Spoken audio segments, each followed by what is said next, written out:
الذي لا يدركه بعد العلم ولا يناله واصل الفطر الذي ليس بصفته حد محدود ولا نعت موجود ولا وقت معدود ولا أجل ممدود ثم الصلاة والسلام والتحية والإكرام على أشرف الأنبياء والمرسلين سيدنا ونبينا والشفيع ذنوبنا والطبيب نفوسنا مولانا أبي القاسم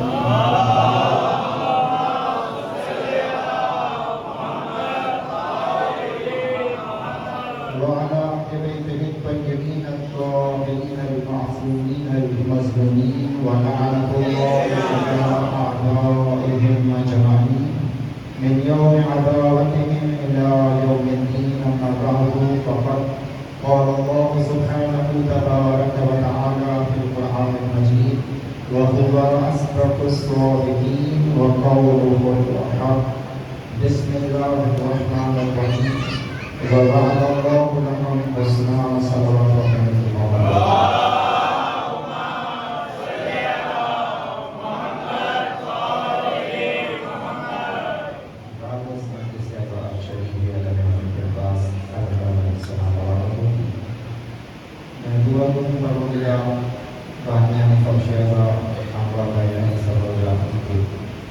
تمام شرکا کی توفیق خیر میں اضافہ فرمائیں.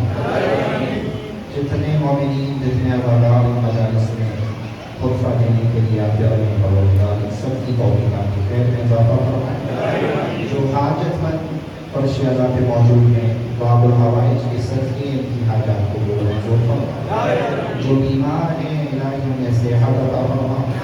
جو پریشان ہیں ان کی پریشانیاں دور فرمائیں. الہی مقروضوں کے قرض عطا فرمائیں.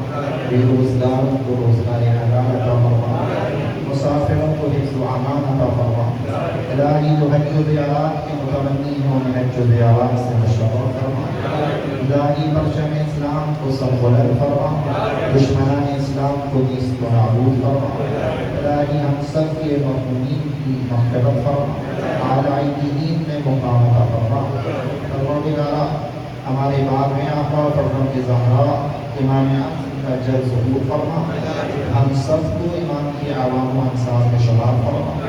ایک سورہ فاتحہ کی تلاوت فرما دیجیے اپنے مرحومین کے لیے. شہداء ملت جعفریہ علماء کرام مجتہدین نظام باقی کرام اور بالخصوص آنے والا علی سرور جعفری کے تمام تر مرحومین کے لیے. میرے والے سید ضیاء الحسن نقوی کے لیے الفاتحہ.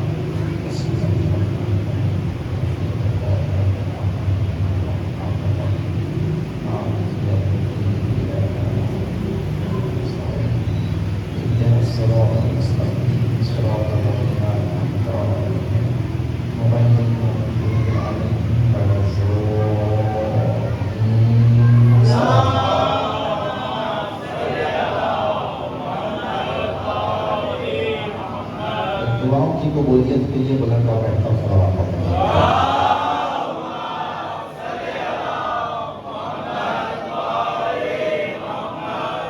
محترم سامعین. خمسہ مجالس رضا کا سلسلہ اپنے تیسرے مرحلے میں داخل ہو چکا ہے. موضوع گفتگو ان مجالس میں ذکر اصحاب رسول رہا ہے اور گزشتہ دو تقاریب جس صحابی کے حوالے سے گفتگو ہوئی وہ سلمان فارسی.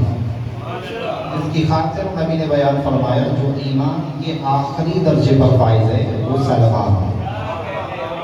جناب سلمان سے آپ کی کافی زیادہ پہچان ہو چکی اور یقیناً ذکر تو بہت باقی ہے لیکن ہمیں آگے بڑھنا ہے.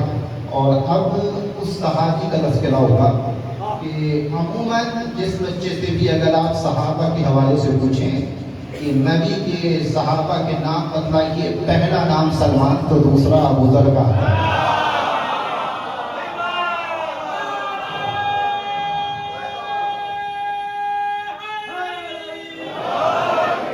ذکر ہوگا جناب ابو ذر کا, اور جناب ابو ذر کا مقام کیا ہے. پہلے تو یہ شناخت دے دیجیے جناب ابو ذر کی کہ ہمیں بھی بے ترتیب نام یاد نہیں ہے. کہ جو پہلے سلمان اور پھر ابو ذر کہتے ہیں یہ ہماری خود ساختہ ترتیب نہیں ہے، یہ نبی ہی کی دی ہوئی ترتیب ہے۔ حضور نے ایک مقام پہ کہا سلمان ایمان کے آخری درجے پر ہے، اور ایک مقام پہ ارشاد فرمایا کہ ایمان کے 10 درجے ہیں، 10 کے 10 پر سلمان فائز ہے۔ سلمان ایمان کے ہر درجے پر فائز ہے۔ ابو ذر 9 درجے سر کیے ہوئے ہیں، سلمان سے 1 درجہ کم ہے ابو ذر۔ اچھا یہ درجہ کم کیوں ہے؟ تو بڑی آسان سی بات، گھنٹوں میں بھی تقریر ہو سکتی ہے، لیکن مختصر جملہ، وہ فرق کیوں آیا ابو ذر میں اور سلمان میں؟ بس ایک چھوٹا سا فرق ہے، ابو ذر نے زہرا کے ہاتھ کی روٹی نہیں کھائی، سلمان نے کھائی ہے۔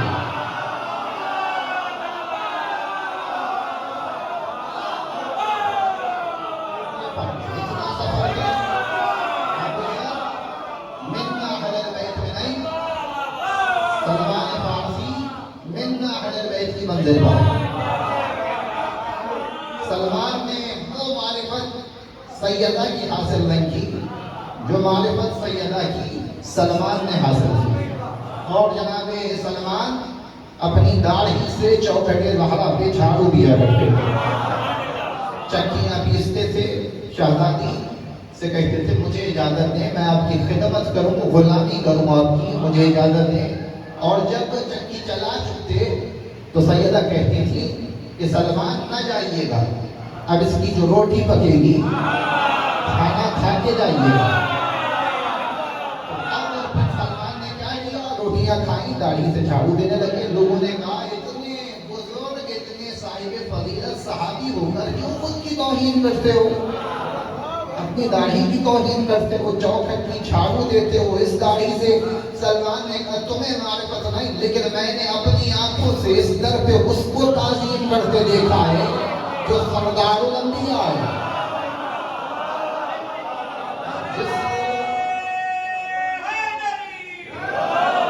جس چوکھٹ کی تعظیم مصطفیٰ کریں۔ میری داڑھی کی کیا حیثیت کہ میں اس چوکھٹ کی تعظیم نہ کروں؟ فرمایا یہ ایک فرق آیا درجہ ایمان میں سلمان و ابو ذر۔ اب اس جملے کا سہارا تقریر میں آگے بڑھ کے لوں گا، ذہنوں میں محفوظ رکھیے گا۔ میں آپ کو سمجھا رہا ہوں کہ اصحاب رسول دین میں کیسے آئے اور زندگی کیسے گزاری۔ تو ابو ذر کے حوالے سے اکثر مجالس میں بیان ہوتا رہتا ہے، لیکن چونکہ اب ترتیب یہ چل رہی ہے تو اسی ترتیب سے آگے بڑھیں گے کہ ابو ذر کا نام کیا ہے؟ تو جناب ابو ذر کا نام ہے جندب، اور والد کون ہے؟ جنادہ۔ جندب بن جنادہ ابو ذر کی پہچان ہے، اور جس قبیلے سے تعلق رکھتے تھے وہ قبیلہ غفار تھا، اس لیے ابو ذر غفاری کے نام سے دنیا میں جانے جاتے ہیں۔ بہت سے لوگ کہتے ہیں غفاری، لیکن حقیقتاً ہے غفار۔ تو اس میں کوئی زیادہ فرق نہیں ہے، لا حرج فیہا، اگر بتا دیر تو پیشی غلطی ہو جائے، بہرحال بچوں کو یاد ہونا چاہیے۔ ابو ذر غفاری، جندب بن جنادہ حقیقی نام ہے۔ قبیلہ غفار سے آپ کا تعلق تھا، آپ کو خبر پہنچی جیسے کہ سلمان کو پہنچی، مکے میں مدینے میں تو شور ہو ہی چکا تھا کہ ایک رجل ہے، ایک مرد ہے کہ جو خود کو نبی کہتا ہے۔ تو غفار میں بھی خبر پہنچی کہ مکے میں ایک شخص ہے جو خود کو نبی کہتا ہے۔ اب مورخین نے متوجہ ہیں، مورخین نے لکھا یہ ابو ذر کا جو قبیلہ تھا، قبیلہ غفار، یہ کوئی شرفاء کا قبیلہ نہیں تھا۔ ناراض تو نہیں ہوں گے میں جملے کہوں گا، مورخین نے جو لکھا ہے میں اس کا ضامن ہوں، مجھے پڑھنا بھی اس وہی ہے جو لکھا ہے۔ فرمایا کہ یہ شرفاء کا قبیلہ نہیں تھا، یہ لٹیرے لوگ تھے، جس طرح خلیفہ دوم کے حوالے سے بھی لکھا ہے کہ ان کا قبیلہ بھی شریفوں کا قبیلہ نہیں تھا۔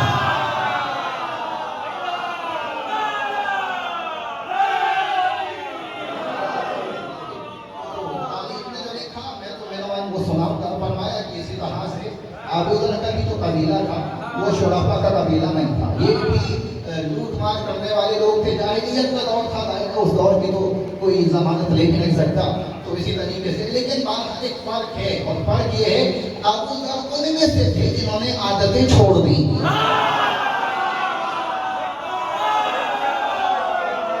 اس کے آگے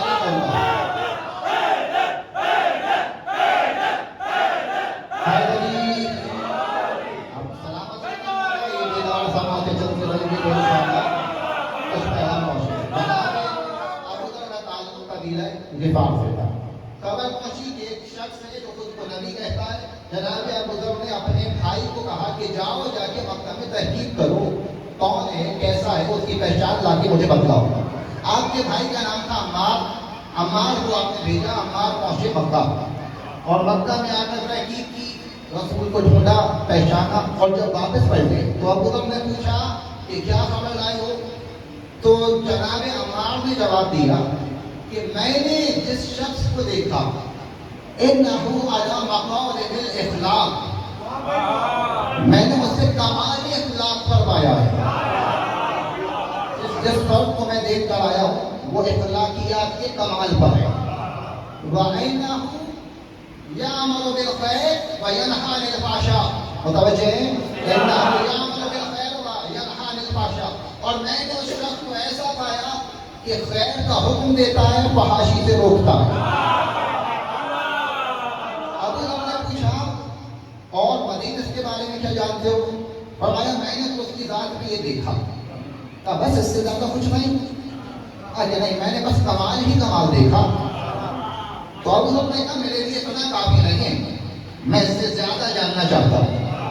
اب انہوں نے محترم محدثین نے یہ بھی جناب عبداللہ ابن عباس کی روایت سنا ہے، صحیح بخاری میں ایک پورا باب ہے۔ عبداللہ ابن عباس تب پیدا بھی نہیں ہوئے تھے جب ابو ذر مسلمان ہوئے تھے، لیکن عبداللہ ابن عباس کو حبر الامہ کہا جاتا ہے، امت کے سب سے بڑے عالم۔ یہ غیر متعلقہ باتیں میں اس لیے بیان کرتا ہوں کہ بچوں کے لیے یہ بھی تحفہ ہے۔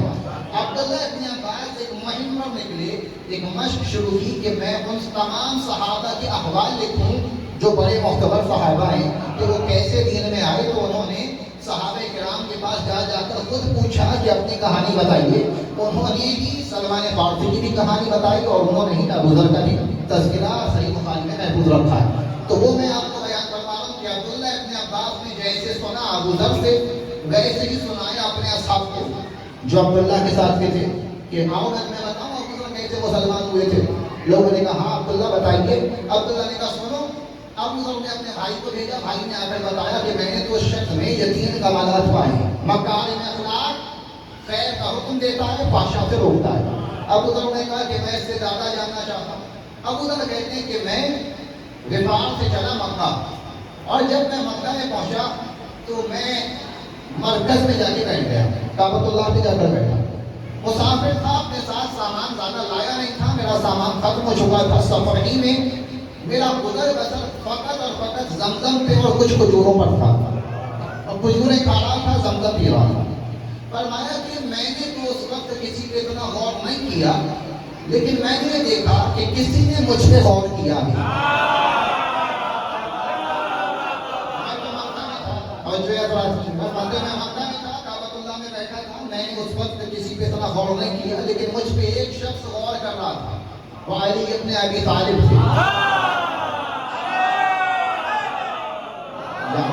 علی مولا نے غور کیا، علی مولا نے کہا مسافر لگتے ہو، تھکے ہوئے ہو، غریب معلوم ہوتے ہو۔ غریب یعنی جس کا کوئی مددگار نہیں، اپنا نہیں۔ فرمایا غریب ہو، غریب الوطن ہو؟ فرمایا ہاں مسافر ہوں، یہاں میرا کوئی اپنا نہیں ہے۔ علی مولا نے کہا آؤ میرے مہمان ہو جاؤ۔ ابو ذر کہتے ہیں بس اتنا کلام کیا علی نے، تیسری کوئی بات نہیں۔ مسافر ہو، مکے میں نہیں آئے ہو، رہنے کو ٹھکانا نہیں ہے، میرا گھر کھلا ہے، آؤ مہمان ہو جاؤ۔ کون لگتا ہے ایسے مہمان؟ جان نہ پہچان، میں تیرا مہمان، یہ علی ہی کے در پہ ممکن ہے۔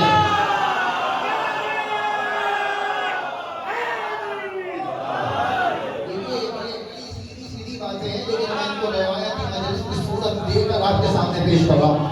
تو علی مولا نے کہا بھائی آپ میرے مہمان بن جائیں۔ ابو ذر کہتے ہیں کہ میں بھی سہارا تو چاہیے تھا، میں چل پڑا۔ میں نے بھی زیادہ تفصیلات نہیں پوچھی کہ آپ کون، انہوں نے مجھ سے کوئی زیادہ سوالات نہیں کیے۔ چل پڑا، انہوں نے اپنے گھر میں مجھے جگہ دی، میں ان کے گھر میں رکا رہا، اور جب کچھ دیر میں ان کے ساتھ رہا تو اب وہ مجھے نہیں دیکھ رہے تھے، میں انہیں دیکھ رہا تھا۔ کعبے میں ابو ذر نے علی کو نہیں دیکھا، علی نے ابو ذر کو دیکھا، اور گھر میں ابو ذر علی کو دیکھتے رہے، علی نے ابو ذر پہ غور نہیں کیا۔ ابو ذر کہتے ہیں میں سارا دن علی کا مہمان رہا۔ میں نے جب علی نے بھروسہ پا لیا کہ یہ بھروسے مند انسان ہے، یہ نیک بندہ ہے، تو میں نے اپنی غرض خود بیان کی کہ میں کیوں آیا ہوں۔ علی نے نہیں پوچھا تھا کیوں آئے ہو. ابو ذر کہتے ہیں میں نے خود بیان کیا کہ میرے آنے کا مقصد یہ ہے میں اس نبی کو ڈھونڈنے آیا ہوں جو اعلان نبوت کر چکا ہے, جو خود کو نبی کہتا ہے, میں اسے پہچاننے کے لیے آیا ہوں. علی مولا نے کہا صحیح جگہ پہنچے ہو,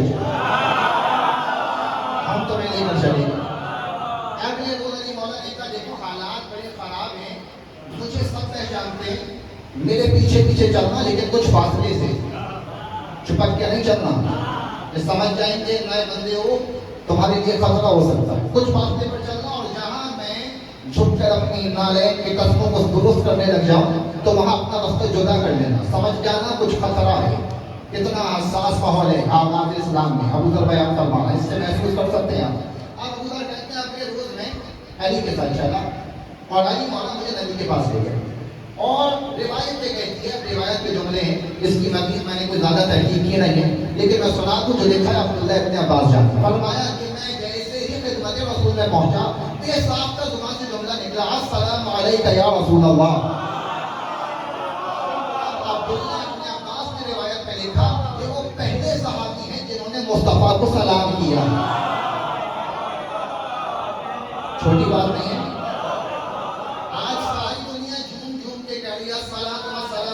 یا رسول اللہ سوچو تو صحیح ہے, تمہیں سکھایا کس نے؟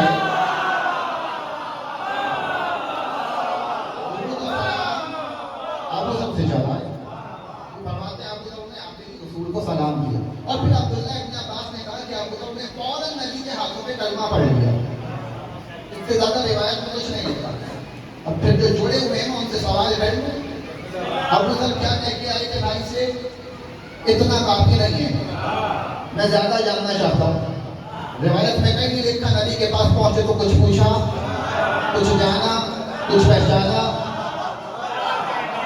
میں نے کہا ہے عبداللہ ابن عباس آپ سے کہہ رہے تھے کہ ابو ذر گھر سے چلے تھے نبی کو پہچاننے کے لیے, لیکن آپ نے لکھ دیا کہ سیدھا جا کے کلمہ پڑھ لیا.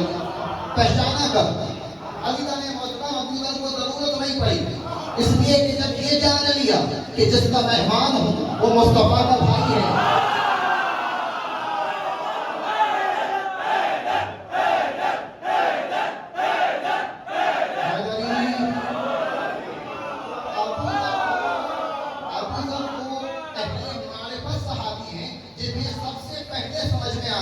کہ جب علی کو پہچان لیا سمجھو نبی کو پہچان لیا. ابو ذر کو یہ معرفت حاصل ہو گئی, جس کے ہاتھوں کا پلا اتنا اچھا ہے وہ خود کتنے کا مالکہ ہوگا. علی کو دیکھ رہے تھے ابو ذر جب سے آئے تھے, اور جب پہنچے تو پتا چلا کہ علی تو نبی کے غلاموں میں سے غلام ہے. جس کا غلام ایسا ہے اس کا آقا کیسا ہوگا. ابو ذر نے فوراً سے کلمہ پڑھ لیا. حضور نے کہا کہ اے ابو ذر, نئے نئے اسلام میں آئے ہو, مبارکباد تمہیں دیتے ہیں. اے ابو ذر اپنا ایمان پوشیدہ رکھنا, ابھی حالات خراب ہیں, حالات اچھے نہیں. اے ابو ذر اپنے ایمان کو پوشیدہ رکھو اور جہاں سے آئے ہو وہاں لوٹ جاؤ. یہ ابھی مکہ مسلمانوں کے لیے محفوظ نہیں ہے. ابو ذر نے کہا یا رسول اللہ میں اتنی اچھی خبر لے کے آیا ہوں, میں مسلمان ہوا ہوں, میں نے ایمان قبول کیا ہے, میں نے سارے جھوٹوں کا انکار کیا ہے, میں نے ایک اللہ کو پہچانا ہے, یہ بھی کوئی چھپانے والی بات ہے, سب کو بتانے کی بات ہے. اور ابو ذر جس قبیلے سے تھے ان قبیلے والوں میں کوئی ڈر خوف تو تھا نہیں, نڈر لوگ تھے. ابو ذر نے کہا نہیں میں تو سب کو کھل کے بتاؤں گا, ایمان چھپاؤں گا نہیں. ابو ذر جو ہے وہ فوراً کعبے میں آئے اور چڑھ کے اعلان کرنا شروع کر دیا, یا اہل مکہ, اے مکے والوں سنو, میں مصطفیٰ پہ ایمان لایا ہوں, میں مصطفیٰ کو سچا نبی جانتا ہوں. عبداللہ ابن عباس سے کہتے ہیں کہ مکے میں سب سے پہلے کھل کر ایمان کا اعلان کرنے والے بھی ابو ذر ہیں. سب اپنا ایمان پوشیدہ رکھتے تھے. ابو ذر کو یہ بھی پہلا نمبر حاصل ہے, سلام کرنے میں پہلا نمبر, اعلان کرنے میں پہلا نمبر.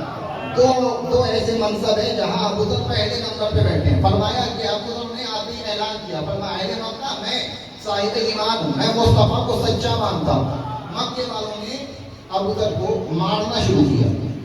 عباس بن عبد المطلب حضور کے چچا, جب لوگوں نے بہت مارا ابو ذر کو تو وہ ابو ذر کو خود کو گرا بیٹھے, اور عباس کی خاطر لوگوں نے ابو ذر کو بخشا. عباس نے مکے والوں سے کہا کہ اگر اس کی جان کو نقصان پہنچا, یہ غفار قبیلے سے ہے, تو یاد رکھنا وہ یہ نہیں دیکھیں گے بندہ کون تھا، وہ کہیں گے ہمارا بندہ تھا. ان کو منہ دینا پڑے گا. مکے والوں کی بات سمجھ میں آ گئی، اس لیے کہ قبائلی دور تو ایسا ہی تھا کہ ہمارا بندہ مانگا ہے ہم نہیں چھوڑیں گے، تاکہ یہ غفار کا ہے. لوگوں نے ابو ذر کو چھوڑ دیا. اگلا دن آیا، ابو ذر پھر علی کے گھر مہمان رہے اس روز. اگلے دن ابو ذر پھر مکے میں آئے، کعبۃ اللہ کے پاس پہنچے، پھر اعلان کیا میں مصطفیٰ کو سچا مانتا ہوں. پٹھ کے بھی نہیں مانے. دوسرے دن پھر اعلان کہ میں مصطفیٰ پہ ایمان لایا. ابو ذر نے دوسرے دن اعلان کیا. دوسرے دن پھر ابو ذر کے ساتھ وہی ہوا جو پہلے دن ہوا. ابو ذر کو زدو کیا گیا. پھر عباس بن عبد المطلب نے جا کر ابو ذر کو بچایا. ابو ذر جب دوسری بار بھی لوگوں کی زد میں آئے تو علی مولا نے ابو ذر کو اپنے ساتھ لیا، نبی کے پاس لے گئے. نبی نے کہا ہے ابو ذر ہم تمہیں سمجھا رہے ہیں، ابھی وہ وقت نہیں ہے کہ ہم خود کل اپنے ایمان کا اظہار کریں. اے ابو ذر میں تمہیں حکم دیتا ہوں، اب تم یہ حق کا پیغام تم چاہتے ہو نا حق سب کو بتایا جائے، اپنے علاقے میں جا کے بتاؤ. علاقے والوں کو انہیں حق کی طرف دعوت دو. یہاں تمہاری جان کو خطرہ ہے، یہاں تو لوگ مسلمان ہو رہے ہیں، ہم انہیں بھی حبشہ بھیج رہے ہیں، یہ مکہ تمہارے لیے سیف نہیں ہے. ابو ذر کو بات سمجھ میں آئی. ابو ذر کو کہا کہ جاؤ تم دعوت پہ جاؤ، تبلیغ پہ جاؤ، اپنے علاقے میں جاؤ، غفار میں جاؤ. ابو ذر کہتے ہیں میں پھر واپس پلٹ گیا. نبی نے وعدہ لیا جب حالات اچھے ہوں گے ہم خود تمہیں بلا لیں گے. ابو ذر کہتے ہیں کہ میں وہاں سے پلٹا، غفار پہنچا. ابو ذر جب غفار میں آئے تو آتے ہی بھائی نے سب سے پہلے پوچھا، وہ تو پہلے دیکھ چکا تھا. بھائی نے کہا جو تحقیق کرنے گئی تھی اب تم نے کیا پایا؟ فرمایا کہ میں نے مصطفیٰ کو حق پایا اور مجھے مصطفیٰ نے حبیب خدا نے رسول اللہ نے اپنی جانب سے یہ اذن دے کر بھیجا ہے، اجازت دے کر بھیجا ہے کہ میں ان کی طرف سے لوگوں کو دین حق کی دعوت دوں. اے میرے بھائی کیا تم یہ دعوت قبول کرو گے؟ بھائی نے تو دیر ہی نہیں کی، سب سے پہلے بڑھ کر بھائی نے کلمہ پڑھ لیا. میں مسلمان ہونے پہ راضی ہوں، میں کلمہ پڑھتا ہوں. بھائی کو مسلمان کیا. پھر اس کے بعد دونوں بھائیوں نے مل کر یہ طے کیا کہ اب ماں کے پاس جائیں گے، ماں سے کلمہ پڑھوائیں گے. ماں کے پاس پہنچے، ماں کو بیان فرمایا کہ دیکھو دین حق ہمیں مل چکا ہے، ہم ایک خدا کی پرستش کریں گے، عبادت کریں گے، بندگی کریں گے، یہ بتوں میں کچھ نہیں رکھا. غفار قبیلہ ایسا تھا کہ اس میں کوئی قبائلی پابندیاں نہیں تھی، یہ آزاد فطر لوگ تھے، یہ کسی کے پابند نہیں تھے. ماں نے کہا مجھے تمہاری گفتگو سننے کے بعد جو محسوس ہوتا ہے کہ کوئی شے مانے نہیں ہے کہ میں اس حق کو تسلیم نہ کروں. نہیں کھوتی ہوئی بات ہے، سیدھی سیدھی بات ہے، مجھے سمجھ آتی ہے، میں تمہاری دعوت کو قبول کر لوں. بھائی مسلمان، ماں مسلمان.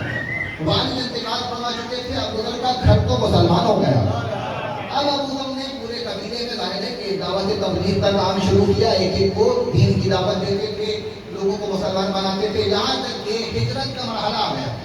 جب مکے سے حضور نے ہجرت کی تب ابو ذر نے کہا ہے ابو ذر پیغام ہو جا بھیجا کہ ابو ذر اب تو ہمارے ساتھ آ جاؤ کہ اب وہ وقت آ چکا کہ ہم خود کا ایمان کا اظہار کریں. ابو ذر غفار سے چلے، حضور مکہ سے چلے، یہ مدینہ پہنچے، وہ غفار سے مدینہ پہنچے. اور جب ابو ذر پہنچے تو فوراً رسول اللہ کے پاس پہنچے، گلے سے لگ گئے. حضور نے سینے سے لگایا، بڑا پیار کیا. اور میں آیا ابو ذر ہم نے تمہیں ایک ذمہ داری دی تھی، اس پہ کتنا کام کر کے آئے ہو؟ ابو ذر نے کہا یا رسول اللہ ذرا آئیے صلحہ مدینہ پہ دیکھیے، 70 لوگوں کا قافلہ ابو ذر ساتھ لائے تھے.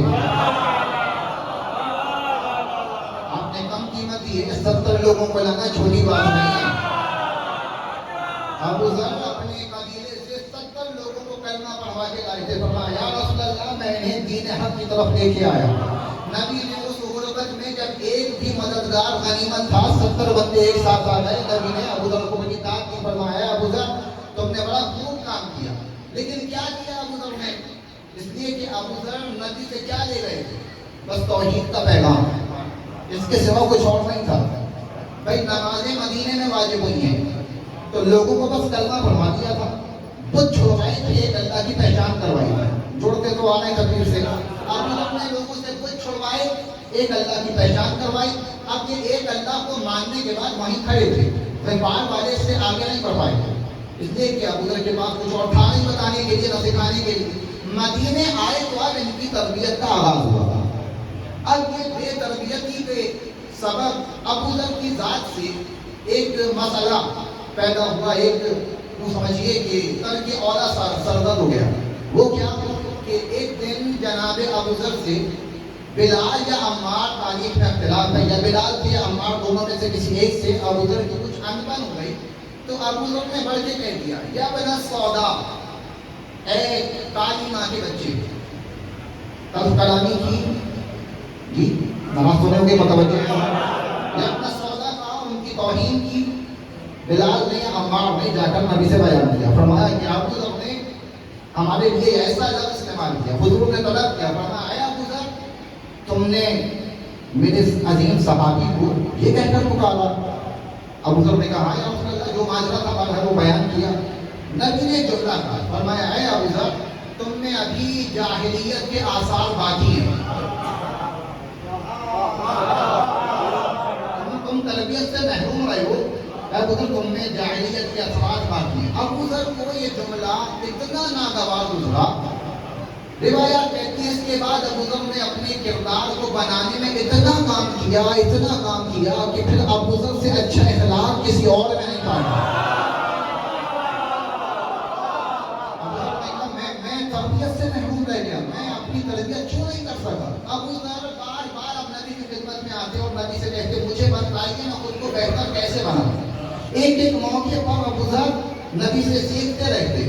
وہ جستجو ابو ذر کے وجود میں پیدا ہو گئی کہ نبی نے مجھے کہا میں جاہلیت کے آثار رکھتا ہوں، مجھے اس تانے سے، اس لفظ سے اپنے آپ کو بچانا ہے، مجھے اب اس جاہلیت سے چھٹکارا پانا ہے، خود کو بہتر بنانا ہے۔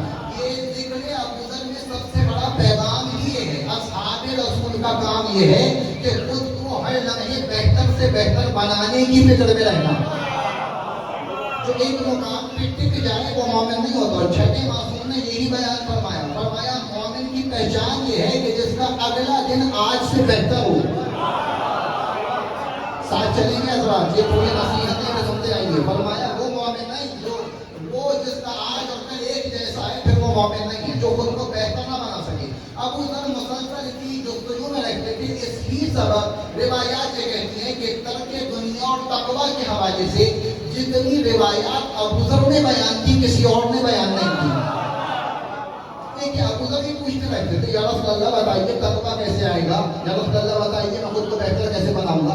ابو ذر نے کہا یا رسول اللہ مجھے بتائیے میں خود کو بہتر کیسے بناؤں۔ نبی نے کہا یا ابا ذر میں تمہیں تو ایسی چیزیں نہ بتلا دوں کہ جو دنیا میں بڑی ہلکی ہیں، جن کو اٹھانا بڑا آسان ہے، لیکن میزان میں وہ بڑی وزنی ہوں گی، تو ایسی چیزیں بتلا دوں۔ ابو ذر نے کہا یا رسول اللہ یقیناً آپ مجھے بتلائیے، میں بڑا اشتیاق رکھتا ہوں۔ نبی نے کہا پہلی چیز الخلق، بہترین اخلاق، اچھا اخلاق، یہ پہلی چیز ہے۔ اخلاق اچھا رکھنا مشکل نہیں ہے، بندے پہ یہ بھاری چیز نہیں کہ وہ اپنے اچھے اخلاق کو مینٹین رکھے، لیکن میزان میں اچھا اخلاق بڑا وزن رکھتا ہے۔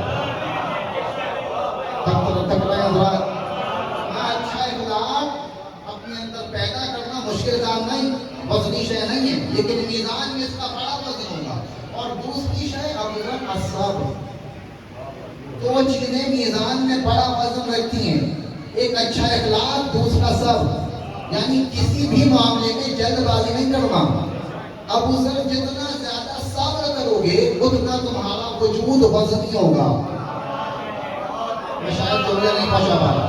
حضور کی حدیث نے فرمایا وجود میں صبر پیدا ہو۔ یہ دنیا میں جتنے لوگ آج ہلکے ہو رہے ہیں اس کی وجہ یہ کہ صبر کم ہوتا جا رہا ہے۔ چھوٹی چھوٹی بات پہ جن کے دماغ گرم ہو جاتے ہوں ان کے وجود میں پھر وزن نہیں رہتا۔ فرمایا وجود وزنی کب ہوگا، کردار وزنی کب ہوگا، جب وجود میں صبر پیدا ہو جائے۔ ابو ذر نے کہا یا رسول اللہ اب میں دونوں نصیحتوں پہ عمل کروں گا، اخلاق بھی عظیم رکھوں گا، صبر بھی وجود میں پیدا کروں گا۔ اب ابو ذر کی جو تربیت کا آغاز ہوا وہ قصہ عمار سے، اخلاق سیکھا، صبر سیکھا، دنیا کو چھوڑنا سیکھا، تقویٰ سیکھا، بندگی سیکھی۔ کچھ دن گزرے، لوگوں نے دیکھا کہ ایک شخص ہے جس نے ابو ذر جیسا ہی لباس پہنا ہے، وہ بھی سیاہ شخص تھا اور ابو ذر عرب تھے ظاہر ہے، تو سیاہ شخص کو دیکھا کہ ابو ذر جیسا لباس پہنا ہے، ابو ذر جیسی نالین پہنی ہے، ابو ذر جیسی سواری ہے، بالکل ہو بہو وہ سب چیزیں جو ابو ذر کے پاس ہیں وہی اس کے پاس ہیں۔ پوچھا یہ بھلا کون ہے جو ہو بہو ابو ذر جیسا ہے؟ ابو ذر نے کہا غلام تھا میں نے آزاد کر دیا۔ ایک عمار کے واقعے کی تلافی کے لیے ابو ذر نے اپنے کردار میں یہ شے پیدا کی کہ اپنے غلاموں کو آزاد کرنے لگے اور فرمایا کہ دیکھو میں اب لوگوں کے درمیان فرق نہیں کرتا، اس لیے کہ نبی نے مجھے نصیحت فرما دی، اے ابو ذر یاد رکھنا کسی عرب کو عجم پہ فوقیت نہیں، کسی کالے کو گورے پر فوقیت نہیں، کسی امیر کو غریب پر فوقیت نہیں۔ میں نے نبی سے یہ درس لیا ہے کہ سارے انسان برابر ہیں، مسلمان بھائی بھائی ہیں، لہذا میں اب کسی سے بھی فرق نہیں رکھتا، میں غلاموں کو آزاد کرتا ہوں۔ ابو ذر نے چونکہ یہ سبق لے لیا تھا اور بالخصوص ابو ذر اب جس کالے کو غلام پاتے تھے اسے آزاد کروا دیتے تھے، اس لیے کہ ابو ذر کے دل میں یہ ندامت تھی کہ مجھ سے یہ خطا سرزد ہوئی۔ اسی کڑی کا سلسلہ وہ غلام جون ہے جو کربلا تک پہنچے۔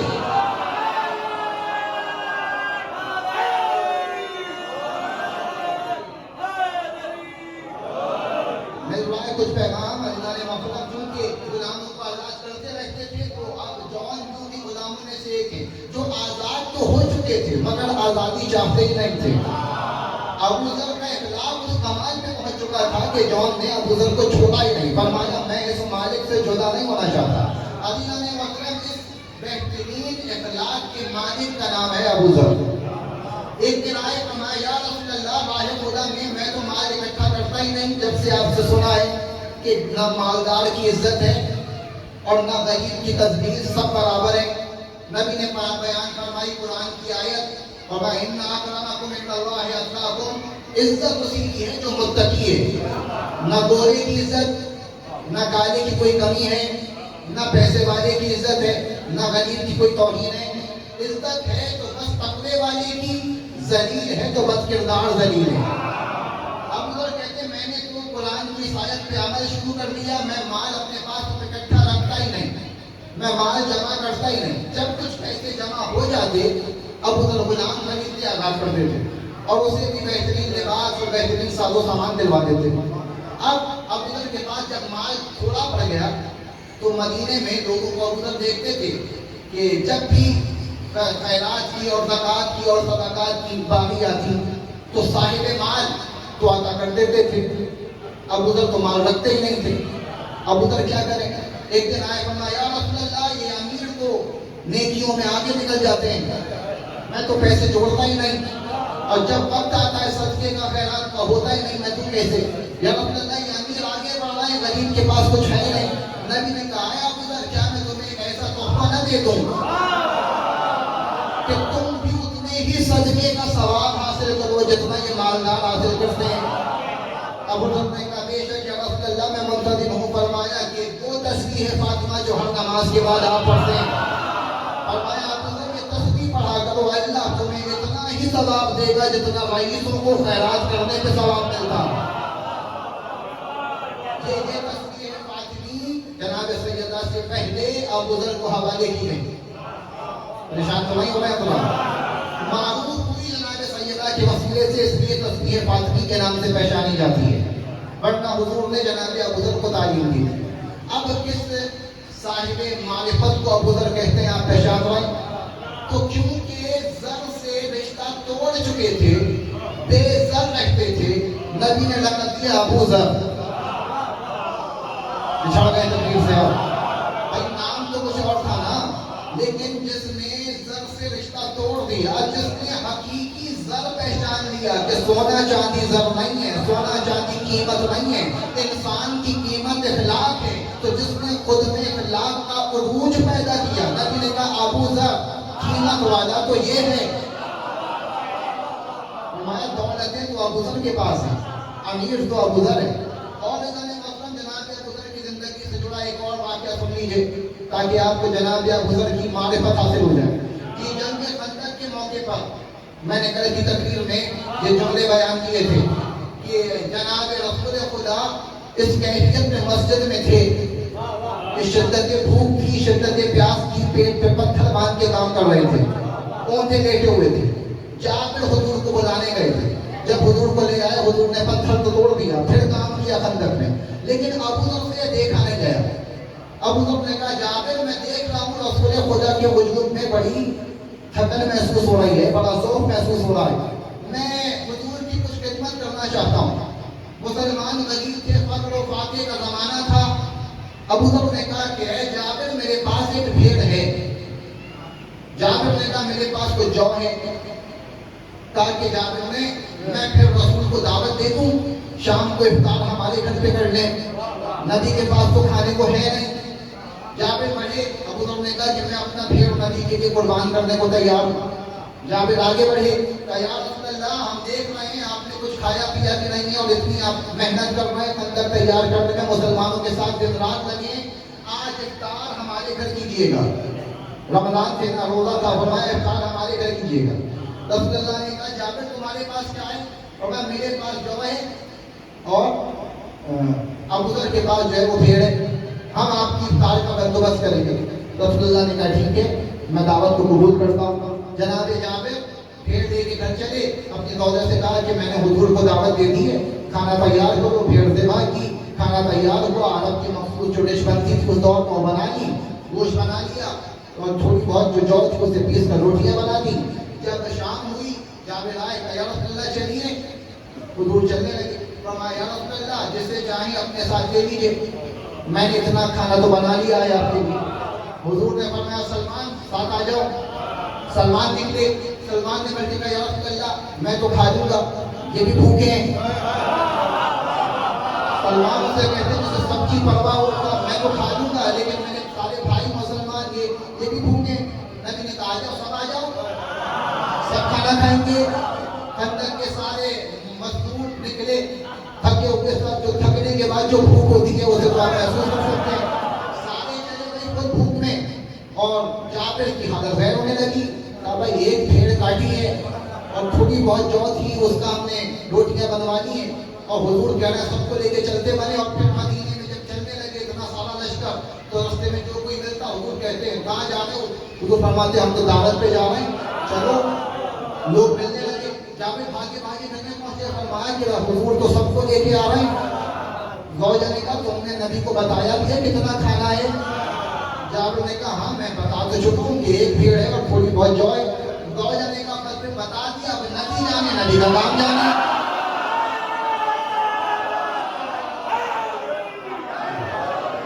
آپ کو جو جانا ہے وہ جانے، ان کا کام جانے۔ اللہ نے محترم ابو ذر چلے، حضور کے ساتھ سارا صحابہ کا مجمع چلا۔ جابر کے گھر میں اتنی گنجائش نہیں تھی، نبی نے کہا بھائی 10 کی ٹولیاں بنا کے آتے رہو، 10 کر کے آؤ، کھاتے جاؤ۔ حضور آئے باورچی خانے میں، اب مجھے دکھاؤ ہانڈی کہاں ہے؟ دکھائی ہانڈی کا، حضور یہ سالن ہے، یہ روٹیاں ہیں۔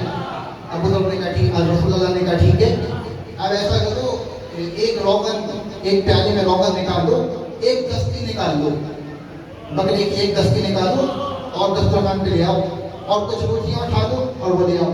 اب انہوں نے جی ایک دستی نکالی اور لے جا کے دسترخوان پہ رکھ دی، ساتھ میں کچھ شوربہ ڈال دیا، کچھ روٹیاں اٹھائیں اور جا کے دسترخوان پہ رکھ دی۔ حضور بیٹھ گئے بھائی ڈش پہ، اور کہا بھائی سرو کرتے جاؤ، میں نکال کے دے رہا ہوں، لاؤ لے جاؤ۔ حضور بیٹھ گئے، اب جی صحابہ آ کے بیٹھتے رہے، کھانا کھاتے رہے، اور دستی ختم ہوئی، 10 بندے کھاتے گئے۔ وہ جناب جابر ڈش لے کے واپس آئے، یا رسول اللہ مزید 10 لوگ آئے ہیں۔ حضور نے پھر دستی نکال کے دے دی، دسترخوان پہ پھر جا کے دستی رکھی، نمکن 10 لوگوں نے کھایا، پھر یہ 10 کھا کے چلے، پھر نئے 10 آئے، یہ پھر ڈش لے کے پہنچے، حضور اب ڈالیے، پھر دستی ڈال دی، پھر لوگوں نے کھانا شروع کیا، پھر تیسری بار آئے، چوتھی بار آئے، حضور نے پھر دستی دی، بازو بکرے کا بازو، یہ پھر کھانے بیٹھے، ایسے کرتے کرتے 70 لوگ آ چکے۔ 7 بار جابر آئے حضور سے کھانا لینے، حضور دستی نکال کے دیتے ہیں، شوربہ ڈالتے ہیں، صحابہ کھاتے ہیں۔ جابر پریشان ہو گئے، فرمایا یا رسول اللہ ایک بکرے میں کتنی دستیاں ہوتی ہیں؟